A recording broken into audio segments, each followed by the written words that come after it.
السلام علیکم زما پښتنو وروڼو خویندو ستاسو خور پښتانه د پښتنه ټي وي نه ستاسو په خدمت کې حاضره ده د یو نوي پروګرام سره. زما وروڼو خویندو نن پروګرام مونږه روړی دی دې باره کې لکه یو بیماري ده چې ته خارښ هم ویلی کېږي او پښتانه ورته خارښ هم وایي. دا بیماري په ماشومانو باندې اکثر ډیره زیاته راځي خو نن سبا لږه زیاته شوې ده، په لویو وړو باندې راځي او هسپتال ته هم نشي بوتلی. ایویل یا پې رټان واچوي هغې سره دا ګزارو کي خو ختمیږي نه، بیا دوباره راځي دا بیماري.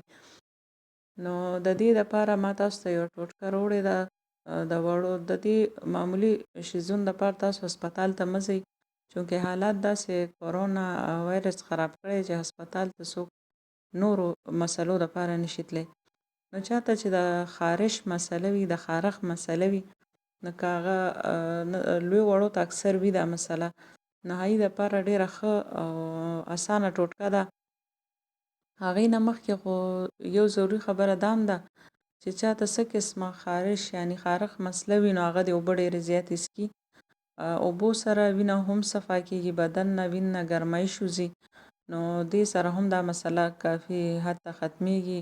په کمو هلکانو جینکو یعنې ماشومانو کمو خلکو باندې چې د په مخ باندې دانې وغیره راخیږي، دا هم چې څوک اوبه ډېرې څښي سره کمیږي ختمیږي، نو اوبه ډېرې څښئ. او ټوټکه دا ده چې بیکیاڼه ورته هم وایي او اردو کې ورته نیم کې پتی وایي. نو دا یو ونه ده، پښتانه ورته بیکیاڼه وایي، زما په خیال بیکیاڼه ورته وایي، او اردو کې د دې ونې چې کومې پتې دي ته وایي نیم کې پتی.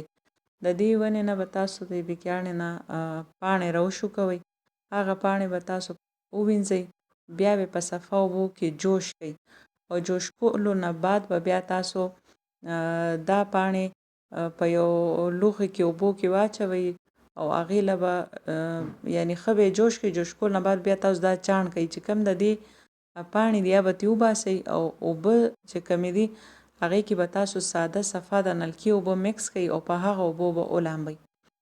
نو چې هغه اوبه تاسو په بدن واچوئ سره په بدن چې هر قسمه خارش یا به ورک شي. نو که داسې خارش چې دپاره تاسو د زرګونو دوایان استعمال کړي او نه ورکېږي، خو انشاءالله دې سره به ضرور ورکېږي. دا تاسو ضرور دا ټوټکه چې کوم ده دې نه دا فایده اخیستی شئ چې چاته هم یعنې خارش دا مسله وي.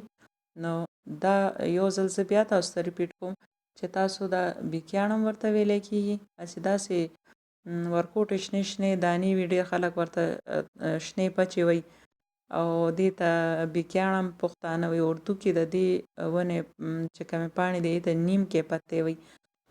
نو دا تاسو جوش کړئ. زه تاسو ته ځکه دا صحیح پوه زه یم نه تاسو غلطۍ نه د بل ونې یا بل بوټي پاڼې راوانلئ.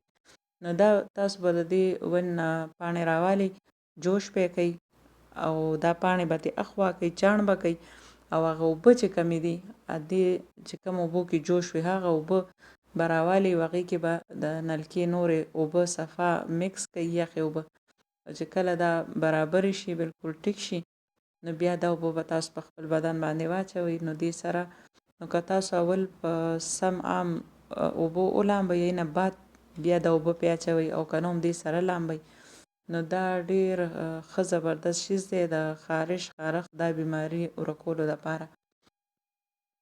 نو زما وروڼو خویندو دې نه ضرور فایده واخلئ، انشاءالله دا اثر کوي.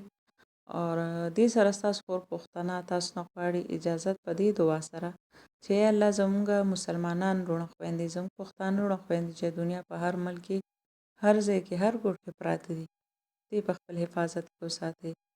او یا الله ټول مسلمانان او ټول پښتانه وروڼه خویندې زموږ د هر قسمه مصیبتونو نه او د غیر مذهبو د شر او د فساد نه محفوظ وساتئ. په لوی الله م سپارم، د الله په امان.